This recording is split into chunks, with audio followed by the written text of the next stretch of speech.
Hi readers, Lee here. Welcome back to my channel, and it is time for my weekend books, in which I tell you all the books that I bought the past week, even though I said I was on a book buying ban.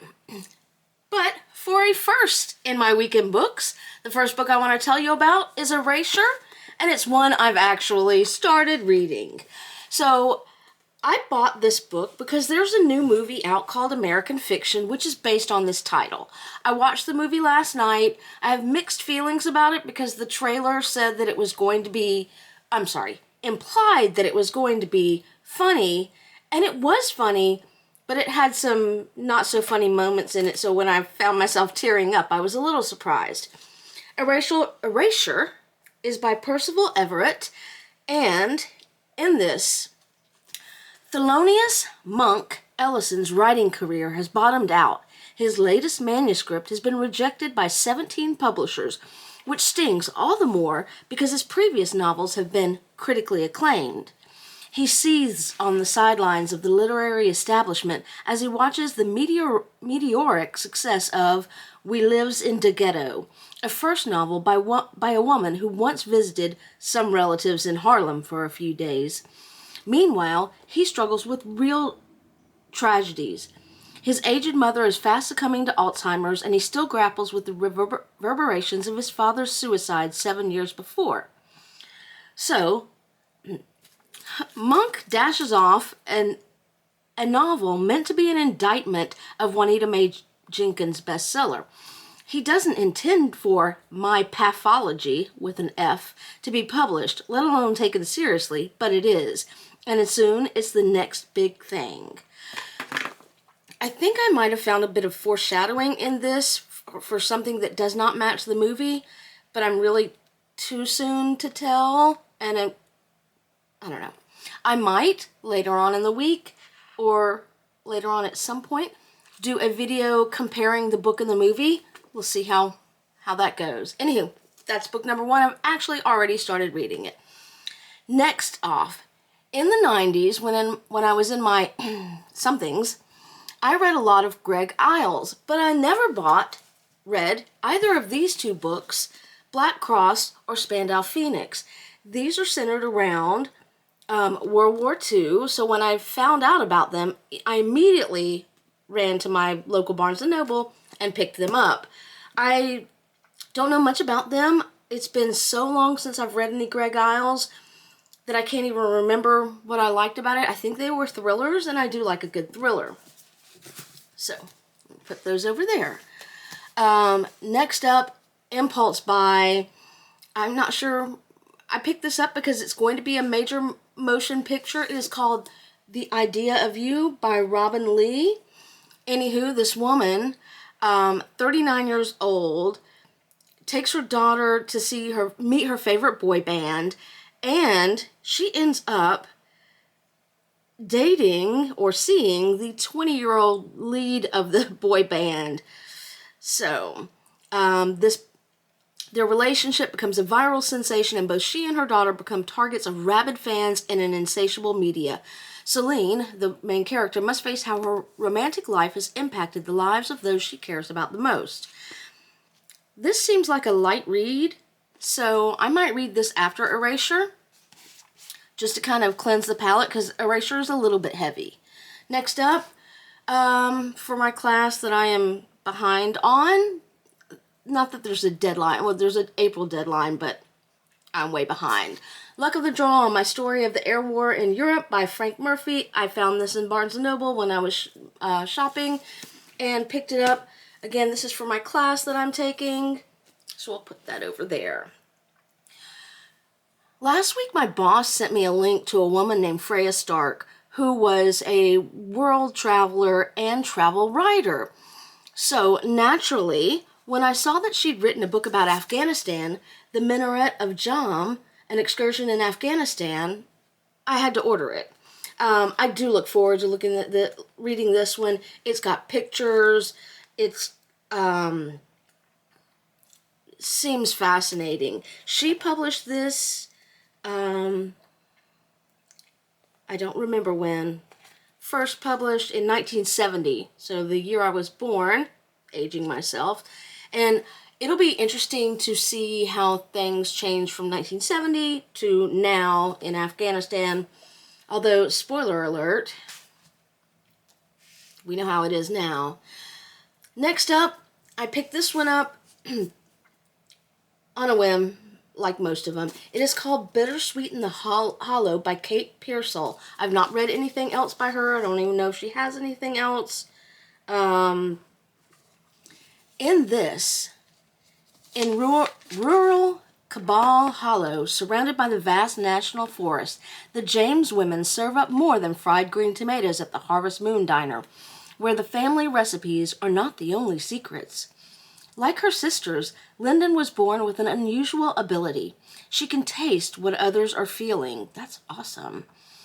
But this so-called gift soured her relationship with the annoyingly attractive Cole Spencer one fateful night a year ago.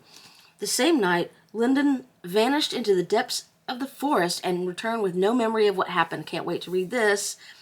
Now, another girl in town is gone, and the similarities are striking. Except this missing girl doesn't make it home, and when her body is discovered, the scene unmistakably spells murder. Okay, this might go above the idea of you because this is fascinating. A little magic, a little murder. I'm all about it. Next up, this one has been being pushed by Barnes & Noble. This is How We Name the Stars by Andre in Ordorica. Daniel DeLuna arrives as a scholarship student at an elite East Coast university, and he bears the weight of his family's hopes and dreams and the burden of sharing his late uncle's name. He flounders at first, but then Sam, his roommate, changes everything. As their relationship evolves from brotherly banter to something more intimate, Daniel soon finds himself in love with a man who helps him see himself in a new light.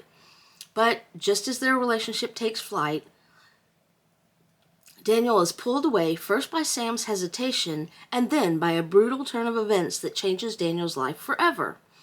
As he grapples with the profound loss, Daniel finds himself in his family's ancestral home in Mexico for the summer, facing a host of new questions. What will Ithaca mean without Sam?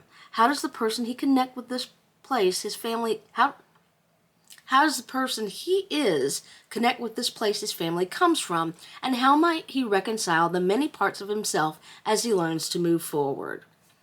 Interesting. That sounds like a heavy read, so that's going to wait. Little bit more magic here, this time set in the Gullah Geechee island off the shore of South Carolina. It is called The Last Dreamwalker. In the wake of her mother's passing, Layla Hurley unexpectedly reconnects with her mother's sisters, women she hasn't been allowed to speak of or to in years. So Layla digs deeper into her mother's past and the island's history and discovers that the terrifying nightmares that have plagued her throughout her life and tainted her relationship with her mother and all her family are actually a power passed down through generations of her Gullah ancestors. She is a dreamwalker, able to inhabit the dreams of others and to manipulate them. Sounds fascinating. Can't wait. This is going over here with Bittersweet in the Hollow. Now, the reason that I went into the Barnes & Noble to begin with was to see if they had this book, because sometimes Barnes & Noble will have it a week early in store, but it won't let you buy online, pick up in store, so I just went in on the off chance that they had it. And that is The Other Valley, a novel by Scott Alexander Howard. I'm looking forward to this because I love me some time travel or time slips or time jumps. And in this, 16-year-old Odile